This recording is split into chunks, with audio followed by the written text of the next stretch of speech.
O Céu e o Inferno. Parte 2. Capítulo 7. Espíritos endurecidos. Espíritos participantes.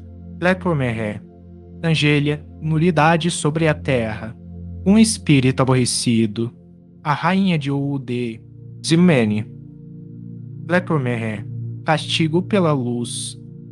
Em uma das sessões da Sociedade de Paris, durante a qual se discutirá a perturbação que geralmente acompanha a morte, um espírito, ao qual ninguém fizera alusão e muito menos se pretender evocar, manifestou-se espontaneamente pela seguinte comunicação, que, conquanto não assinada, se reconheceu como de um grande criminoso recentemente atingido pela justiça humana.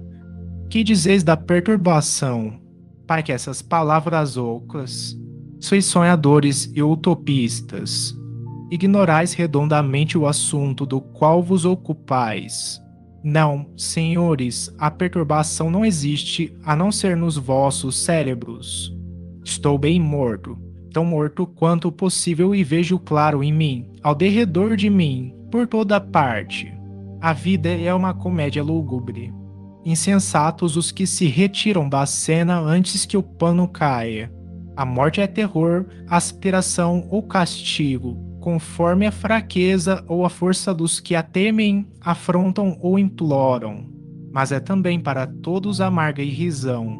A luz ofusca-me e penetra, qual flecha aguda, a sutileza do meu ser.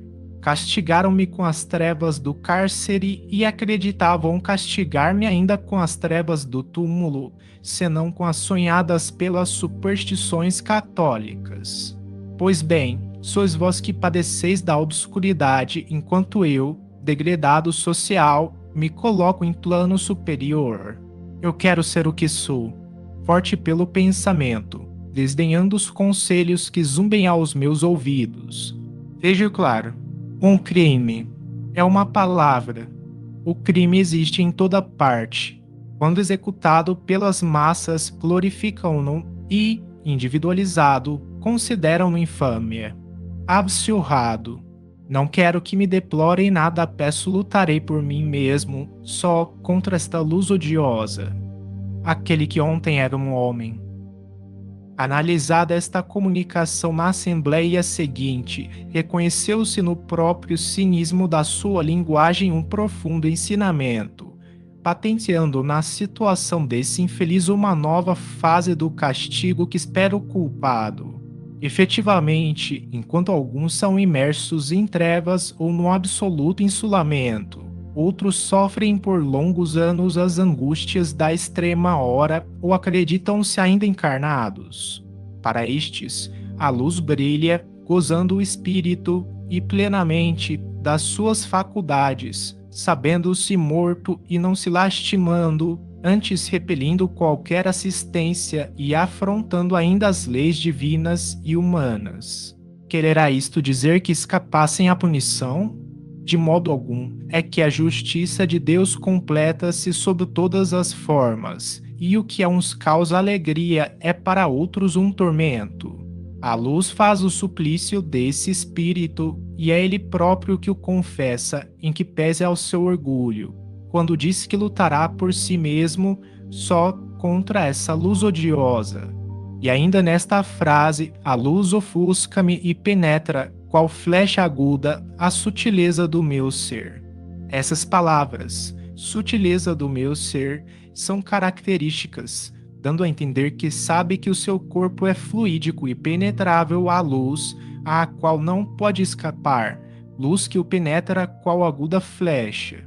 Este espírito aqui está colocado entre os endurecidos, em razão do muito tempo que levou, antes que manifestasse arrependimento, o que é também um exemplo a mais para provar que o progresso moral nem sempre acompanha o progresso intelectual.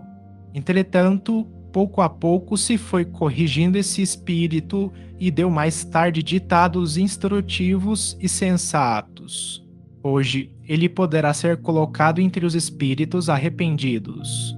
convidados a emitirem a sua apreciação a respeito, os nossos guias espirituais ditaram as 3 seguintes comunicações, aliás, dignas da mais séria atenção. 1. Sob o ponto de vista das existências, os espíritos na erraticidade podem considerar-se inativos e na expectativa, mas, ainda assim, podem espiar, uma vez que o orgulho e a tenacidade formidável dos seus erros não os tolham no momento da progressiva ascensão.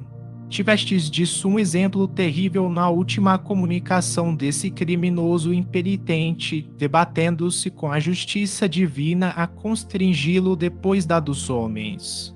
Neste caso, a expiação ou, antes, o sofrimento fatal que os oprime, em vez de lhes ser útil, inculcando-lhes a profunda significação de suas penas, exacerba-os na rebeldia e dá aso às murmurações que a Escritura em sua poética eloquência denomina ranger de dentes. Esta frase, simbólica por excelência, é o sinal do sofredor abatido, porém submisso, isolado na própria dor, mas bastante forte ainda para recusar a verdade do castigo e da recompensa. Os grandes erros perduram no mundo espiritual quase sempre, assim como as consciências grandemente criminosas. Lutar, apesar de tudo, e desafiar o infinito, pode comparar-se à cegueira do homem que, contemplando as estrelas, as tivesse por arabescos de um teto, tal como temiam os gauleses do tempo de Alexandre. Nota 68. Os gauleses temiam que o céu caísse sobre suas cabeças. Isso vem de uma referência histórica, quando Alexandre, o Grande, recebeu os gauleses que viviam no Adriático e perguntou a eles o que mais temiam, achando que diriam que era o próprio Alexandre. Eles então responderam que não temiam ninguém, apenas que o céu lhes caísse sobre as cabeças. O infinito moral existe, e miserável e mesquinho é quem, a pretexto de continuar as lutas e imposturas abjetas da terra, não vê mais longe no outro mundo do que neste. Para-se a cegueira, o desprezo alheio, o egoístico sentimento da personalidade são empecilhos ao seu progresso. Homem, é bem verdade que existe um acordo secreto entre a imortalidade de um nome puro, legado à terra, e a imortalidade realmente conservada pelos espíritos nas suas sucessivas provações. Deliné. 2. Precipitar um homem nas trevas ou em ondas de luz não dará o mesmo resultado? Um como no outro caso, esse homem nada vê do que o cerca e habituar-se-á mesmo mais facilmente à sombra do que à monótona claridade elétrica na qual pode estar submerso. O espírito manifestado na última sessão exprime bem a verdade quando diz: eu saberei libertar-me dessa odiosa luz. De fato, essa luz é tanto mais terrível, horrorosa, quanto ela penetra completamente e devassa os pensamentos mais recônditos. Aí está uma das circunstâncias mais rudes de tal castigo espiritual. O espírito encontra-se, por assim dizer, na casa de vidro pedida por Sócrates. Disso decorre ainda um ensinamento, visto como o que seria alegria e consolo para o sábio, transforma-se em punição infamante e contínua para o perverso, para o criminoso, para o parricida, sobressaltado em sua própria personalidade. Meus filhos, calculai o sofrimento, o terror dos hipócritas que se compraziam em toda uma existência sinistra a planejar, a combinar os mais hediondos crimes no seu foro íntimo, quais feras refugiadas no seu antro, e que hoje, expulsas desse covil íntimo, não se podem furtar à investigação dos seus pares. Arrancada que seja a máscara da impassibilidade, todos os pensamentos se estampam na fronte. Sim, e além de tudo nenhum repouso, nada de asilo para esse formidando criminoso. Todo pensamento mau, e Deus sabe se a sua alma o exprime, se lhe trai por fora e por dentro, como impelido por choque elétrico irresistível.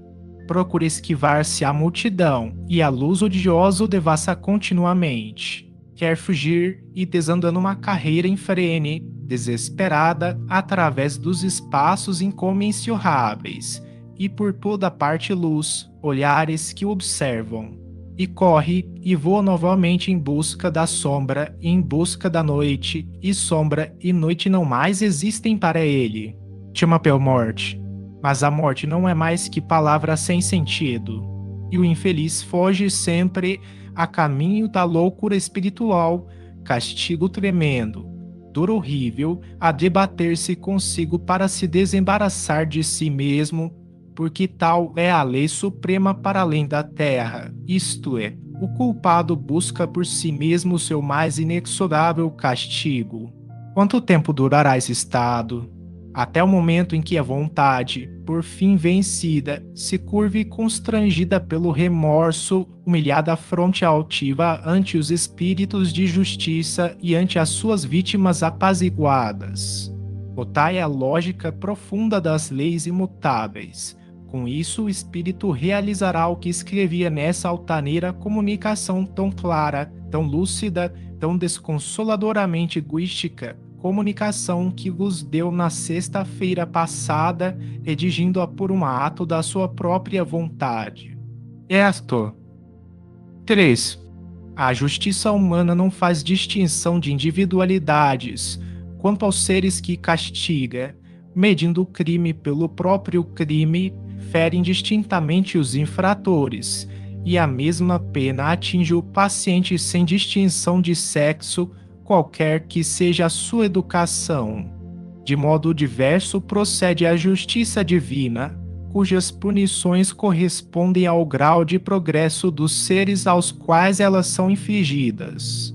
Igualdade de crimes não importa, de fato, igualdade individual, visto como dois homens culpados, sob o mesmo ponto de vista, podem separar-se pela dessemelhança de provações, imergindo um deles na opacidade intelectiva dos primeiros círculos iniciadores, enquanto o outro dispõe, por haver ultrapassado esses círculos, da lucidez que isenta o espírito da perturbação.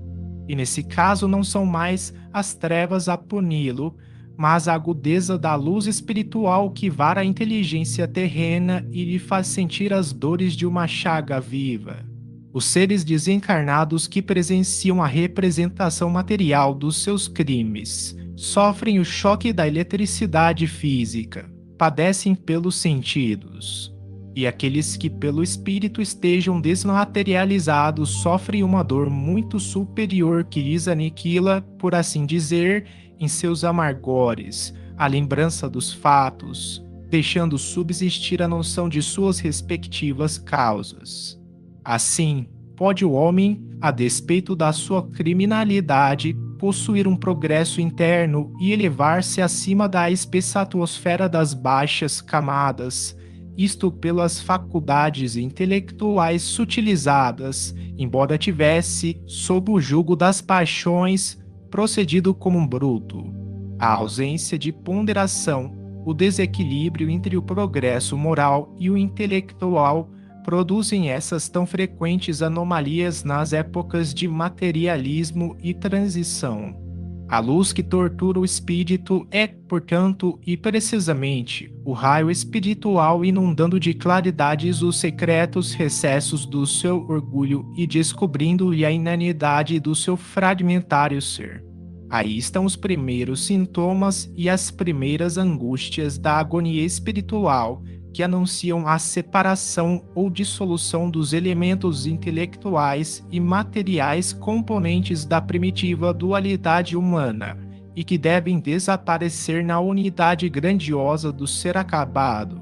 John Renan. Além de se completarem reciprocamente estas três comunicações, obtidas simultaneamente, apresentam o castigo debaixo de um novo prisma, aliás eminentemente filosófico e racional. É provável que os espíritos, querendo tratar do assunto de acordo com o exemplo, tivessem provocado a manifestação do culpado. Ao lado dessa descrição baseada sobre um fato, eis aqui, para estabelecer um paralelo, a que foi feita por um pregador durante a Quaresma em Montreuil-sur-Hammer, em 1864, sobre o inferno. O fogo do inferno é milhões de vezes mais intenso que o da terra, e se acaso um dos corpos que lá se queimam, sem se consumirem, fosse lançado ao planeta, empestá-lo-ia de um outro extremo. O inferno é vasta e sombria caverna, eriçada de agudas pontas de lâminas de espadas aceradas, de lâminas de navalhas afiadíssimas, nas quais são precipitadas as almas dos condenados. Ver a Revista Espírita, julho de 1864. Angélia, Nulidade sobre a Terra. Bordeaux, 1862. Com este nome, um espírito se apresentou espontaneamente ao médium. 1. Arrependei-vos das vossas faltas? Resposta: não. Pergunta: então por que me procurais? Resposta: para experimentar. Pergunta: acaso não sois feliz? Resposta: não. Pergunta: sofreis? Resposta: não. Pergunta: que vos falta, pois? Resposta: a paz. Certos espíritos só consideram sofrimento o que lhes lembra as suas dores físicas, convindo. Não obstante, seria intolerável o seu estado moral. 2. Como pode faltar-vos a paz na vida espiritual? Resposta: uma mágoa do passado. Pergunta: a mágoa do passado é remorso. Estareis, pois, arrependida? Resposta: não. Temor do futuro é o que experimento. Pergunta: que temeis? Resposta: o desconhecido. 3. Sais disposta a dizer-me o que fizestes na última encarnação? Isso talvez me facilite a orientar-vos. Resposta: nada. 4. Qual a vossa posição social? Resposta: mediana. Pergunta: fostes casada? Resposta: sim, fui esposa e mãe. Pergunta: e cumpristes zelosa os deveres decorrentes desse duplo encargo? Resposta: não, meu marido entediava-me, bem como meus filhos. 5. E de que modo preenchestes a existência? Resposta: divertindo-me solteira e enfadando-me como mulher. Pergunta: quais eram as vossas ocupações? Resposta: nenhuma. Pergunta: e quem cuidava da vossa casa? Resposta: a criada. 6. Não será cabível atribuir essa inércia à causa dos vossos pesares e temores. Resposta: talvez tenhais razão, mas não basta concordar. Pergunta: quereis reparar a inutilidade dessa existência e auxiliar os espíritos sofredores que nos cercam? Resposta: como? Pergunta: ajudando-os a aperfeiçoarem-se pelos vossos conselhos e pelas vossas preces. Resposta: eu não sei orar. Pergunta: falemos juntos e aprendereis. Sim. Resposta: não. Pergunta: mas por quê? Resposta: cansa. Instruções do guia do médium: damos-te instrução facultando-te o conhecimento prático dos diversos estados de sofrimento, bem como da situação dos espíritos condenados à expiação das próprias faltas. Angélia era uma dessas criaturas sem iniciativa, cuja existência é tão inútil a si como ao próximo, amando apenas o prazer, incapaz de procurar no estudo, no cumprimento dos deveres domésticos e sociais, as únicas satisfações do coração que fazem o encanto da vida, porque são de todas as épocas. Ela não pôde empregar a juventude senão em distrações frívolas, e quando deveres mais sérios se lhe impuseram, já o mundo se lhe havia feito um vácuo, porque vazio também estava o seu coração. Sem faltas graves, mas também sem méritos, ela fez a infelicidade do marido, comprometendo pela sua incúria e desleixo o futuro dos próprios filhos. Deturpou-lhes o coração e os sentimentos. Já por seu exemplo, já pelo abandono em que os deixou entregues a fâmulos que ela nem sequer se dava ao trabalho de escolher. A sua existência foi improfícua e, por isso mesmo, culposa, visto que o mal é oriundo da negligência do bem. Ficai bem certos de que não basta abster-vos de faltas, é preciso praticar as virtudes que lhes são opostas.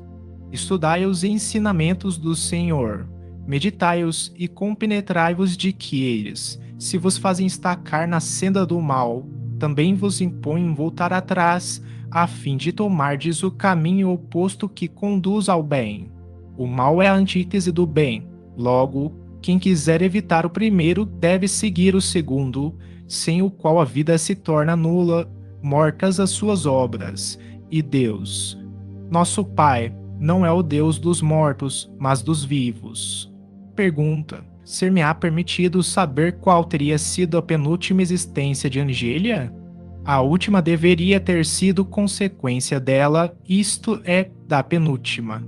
Exposta, ela viveu na indolência beatífica, na inutilidade da vida monástica. Preguiçosa e egoísta por gosto, quis experimentar a vida doméstica, mas seu espírito pouco progrediu. Sempre repeliu a voz íntima que lhe apontava o perigo e, como a propensão era suave, preferiu abandonar-se a ela a fazer um esforço para assustá-la em começo. Hoje ainda compreende o perigo dessa neutralidade, mas não se sente com forças para tentar o mínimo esforço. Orai por ela, procurai despertá-la e fazer que seus olhos se abram à luz. É um dever, e dever algum se despreza. O homem foi criado para a atividade do espírito é da sua própria essência e a do corpo uma necessidade. Cumpri, portanto, as prescrições da existência como espírito votado à paz eterna. A serviço do espírito, o corpo mais não é que máquina submetida à inteligência. Trabalhai, cultivai, portanto, a inteligência, para que dê salutar impulso ao instrumento que deve auxiliá-la no cumprimento de sua missão. Não lhe concedais tréguas nem repouso, tendo em mente que essa paz a que aspirais não vos será concedida senão pelo trabalho. Assim, quanto mais protelardes este, tanto mais durará para vós a ansiedade de espera. Trabalhai, trabalhai incessantemente, cumpri todos os deveres sem exceção, isto com zelo, com coragem, com perseverança. A fé vos alentará. Todo aquele que desempenha conscientemente o papel mais ingrato e vil da vossa sociedade é 100 vezes mais elevado aos olhos do Onipotente do que aquele que, impondo esse papel aos outros, despreza o seu. Tudo é degrau que dá acesso ao céu. Não quebreis a lápide sob os pés e contai com o concurso de amigos que vos estendem a mão, sustentáculos que são dos que vão aurir suas forças na crença do Senhor. 1. Um espírito aborrecido. Bordeaux, 1862. Este espírito apresenta-se espontaneamente ao médium, reclamando preces. 1. Que vos leva a pedir preces. Exposta, estou farto de vagar sem objetivo. Pergunta, estáis há muito em tal situação? Exposta, faz 180 anos mais ou menos. Pergunta, que fizestes na terra? Exposta, nada de bom. 2. Qual a vossa posição entre os espíritos? Exposta, estou entre os entediados. Pergunta, mas isso não forma categoria. Exposta, entre nós, tudo forma categoria. Cada sensação encontra suas semelhantes ou suas simpatias que se reúnem. 3. Porque permanecestes tanto tempo estacionário, sem que fosseis condenado a sofrer? Exposta, é que eu estava votado ao tédio, que entre nós é um sofrimento. Tudo o que não é alegria, é dor. Pergunta, fostes, pois, forçado à erraticidade contra a vontade? Exposta, são coisas sutilíssimas para a vossa inteligência material. Pergunta, procurando explicar-me essas coisas, talvez comeceis a beneficiar-vos a vós mesmos. Resposta: faltando-me termos de comparação, não poderei fazê-lo. Uma vida sem proveito, extinguindo-se, lega ao espírito, que encarnou, o mesmo que ao papel pode legar o fogo quando consome fagulhas, que lembram as cinzas ainda compactas a sua proveniência a causa do seu nascimento, ou, se o quiseres, da destruição do papel. Essas fagulhas são a lembrança dos laços terrestres que vinculam o espírito até que este disperse as cinzas do seu corpo. Então, e só então, tem ele eterizada essência, o conhecimento de si mesmo, desejando o progresso. 4. Qual poderia ter sido a causa desse aborrecimento de que vos acusais? Resposta: consequências da existência. O tédio é filho da inação. Por não ter sabido utilizar o longo tempo de encarnação, as consequências vieram refletir-se neste mundo. 5. Os espíritos que, como vós, foram tomados de tédio, não podem libertar-se de tal contingência desde que o desejem? Resposta: não, nem sempre, porque o tédio lhes paralisa a vontade. Sofrem as consequências da vida que levaram e, como foram inúteis, desprovidos de iniciativa, assim também não encontram interesse e concurso algum. Entregues a si mesmos, nesse estado permanecem até que o cansaço, decorrente de tal neutralidade, os agite em sentido contrário, momento no qual a sua menor vontade vai encontrar apoio e bons conselhos e secundar-lhes o esforço e a perseverança. 6. Podeis dizer-me algo da vossa existência terrena? Resposta: deveis compreender que pouco me é dado dizer, visto como o tédio, a nulidade e a inação provém da preguiça, que, por sua vez, é mãe da ignorância. 7. E não vos aproveitaram as existências anteriores? Resposta: sim, todas, porém, parcamente, visto serem reflexos umas das outras. O progresso existe sempre, porém tão insensível que se nos torna inapreciável. 8. Enquanto esperais uma nova encarnação, apraz-vos repetir as vossas comunicações?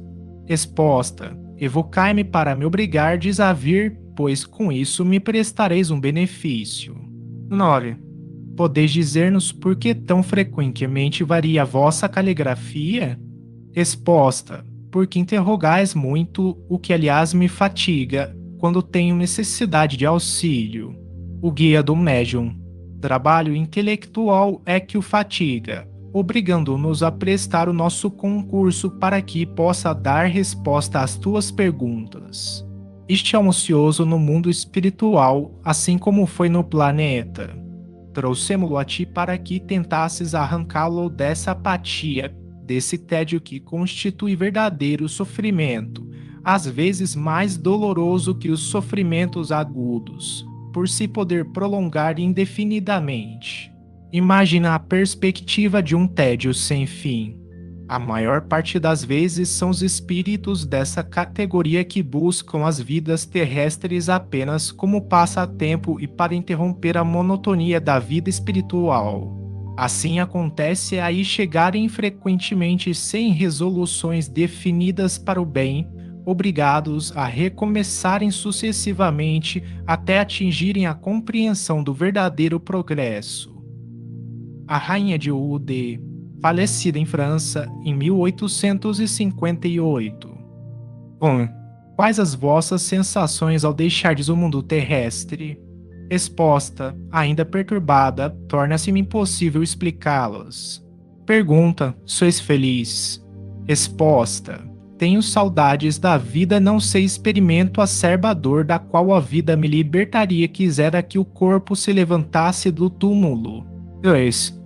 Lamentais o ter sido sepultado entre cristãos que não no vosso país? Resposta: sim, a terra indiana menos me pesaria sobre o corpo. Pergunta: que pensais das honras fúnebres tributadas aos vossos despojos? Resposta: não foram grande coisa, pois eu era rainha e nem todos se curvaram diante de mim.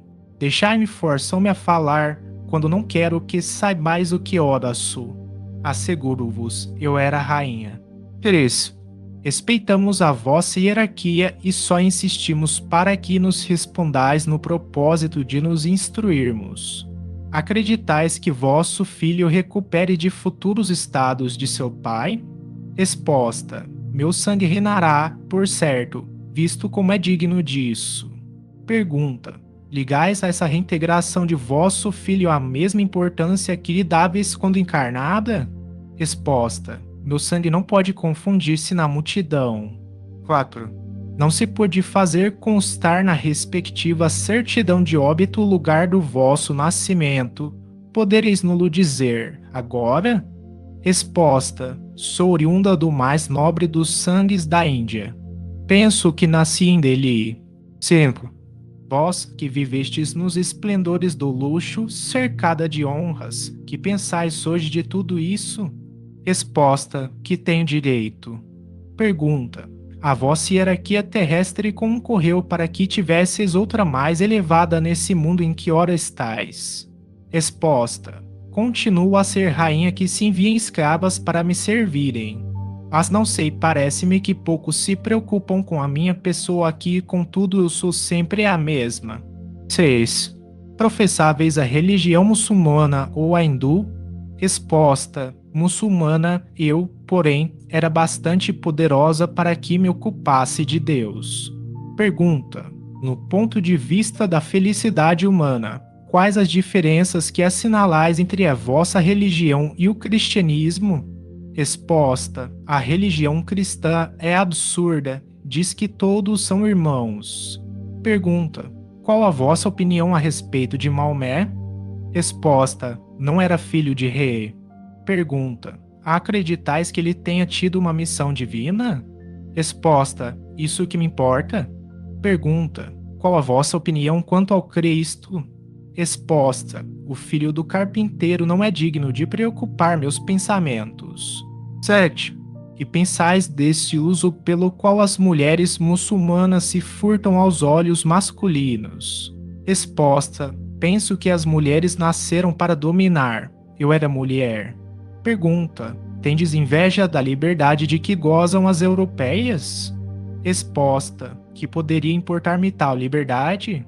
Servem-nas acaso de joelhos? 8.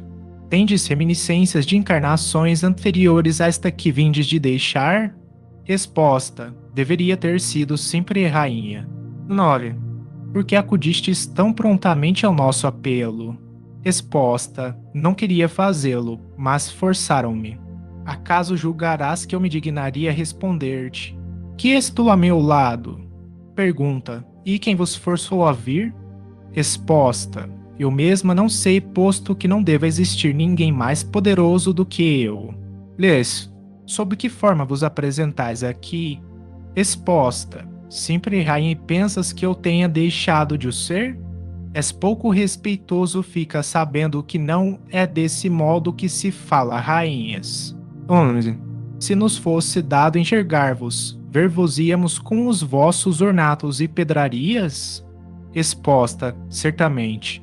Pergunta: e como se explica o fato de, despojado de tudo isso, conservar o vosso espírito tais aparatos, sobretudo os ornamentos?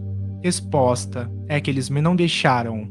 Sou tão bela quanto era, e não compreendo o juízo que de mim fazeis. É verdade que nunca me vistes. 12. Qual a impressão que vos causa em vos achardes entre nós? Resposta: se eu pudesse evitá-la. Tratam-me com tão pouca cortesia. São ois. Deixai-a, a pobre perturbada. Tende compaixão da sua cegueira e oxalá vos sirva de exemplo. Não sabeis quanto padece o seu orgulho. Evocando esta grandeza decaída ao túmulo, não esperávamos respostas de grande alcance, dado o gênero da educação feminina nesse país. Julgávamos, porém, encontrar nesse espírito, não diremos filosofia, mas pelo menos uma noção mais aproximada da realidade e ideias mais sensatas relativamente a vaidades e grandezas terrenas. Longe disso, vimos que o espírito conservava todos os preconceitos terrestres na plenitude da sua força, que o orgulho nada perdeu das suas ilusões, que lutava contra a própria fraqueza e, finalmente, que muito devia sofrer pela sua impotência. De Man, Bordeaux, 1862. Sob este nome, um espírito se apresenta espontaneamente ao médium habituado a este gênero de manifestações, pois sua missão parece ser a de assistir os espíritos inferiores que seu guia espiritual lhe conduz, no duplo propósito da sua própria instrução e do progresso deles. Pergunta: quem sois? Este nome é de homem ou de mulher? Resposta: de homem, e tão infeliz quanto possível. Sofro todos os tormentos do inferno. Pergunta: mas se o inferno não existe, como podeis sofrer as torturas? Resposta: pergunta inútil. Pergunta: compreendo, mas outros precisam de explicações. Resposta: isso pouco me incomoda. Pergunta: o egoísmo não será uma das causas do vosso sofrimento? Resposta: pode ser. Pergunta: se quiserdes ser aliviado, começai repudiando as más tendências. Resposta: não te incomodes com o que não é da tua conta, principia orando por mim, como praticas com os outros, e depois veremos. Pergunta: a não me auxiliardes com o vosso arrependimento, a prece pouco valor poderá ter. Resposta: mas falando, em vez de orares, menos ainda me adiantarás. Pergunta: então desejais adiantar-vos? Resposta: talvez não sei. Vejamos o essencial, isto é, se a prece alivia os sofrimentos. Pergunta: unamos então os nossos pensamentos com a firme vontade de obter o vosso alívio. Resposta: vá lá. Pergunta: depois da prece, estais satisfeito? Resposta: não como fora para desejar. Pergunta: mas o remédio, aplicado pela primeira vez, não pode curar imediatamente o mal antigo? Resposta: é possível. Pergunta: quereis voltar? Resposta: se me chamares. O guia da médium: filha, terás muito trabalho com este espírito endurecido, mas o maior mérito não advém de salvar os não perdidos. Coragem, perseverança e triunfarás afinal. Não há culpados que se não possam regenerar por meio da persuasão e do exemplo, visto como os espíritos, por mais perversos, acabam por corrigir-se com o tempo. O fato de muitas vezes ser impossível regenerá-los prontamente não importa na inutilidade de tais esforços. Mesmo a contragosto, as ideias sugeridas a tais espíritos fazem-nos refletir. São como sementes que, cedo ou tarde, tivessem de frutificar. Não se arrebenta a pedra com a primeira marretada.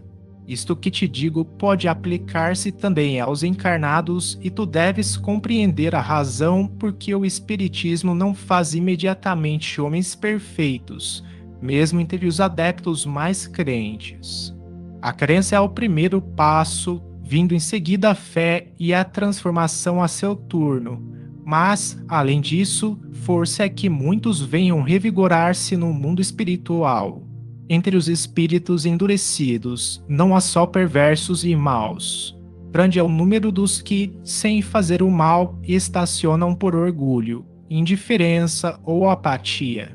Estes, nem por isso, são menos infelizes, pois tanto mais os aflige a inércia quanto mais se veem privados das mundanas compensações.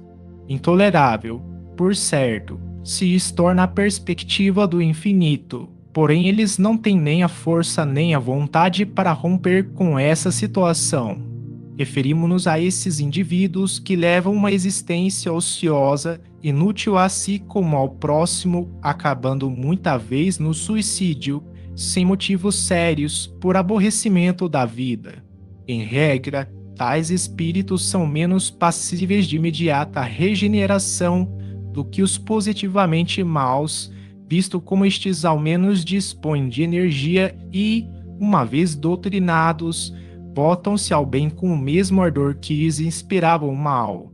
Aos outros, muitas encarnações se fazem precisas para que progridam, isto pouco a pouco, domados pelo tédio, procurando, para se distraírem, qualquer ocupação que mais tarde venha transformar-se em necessidade.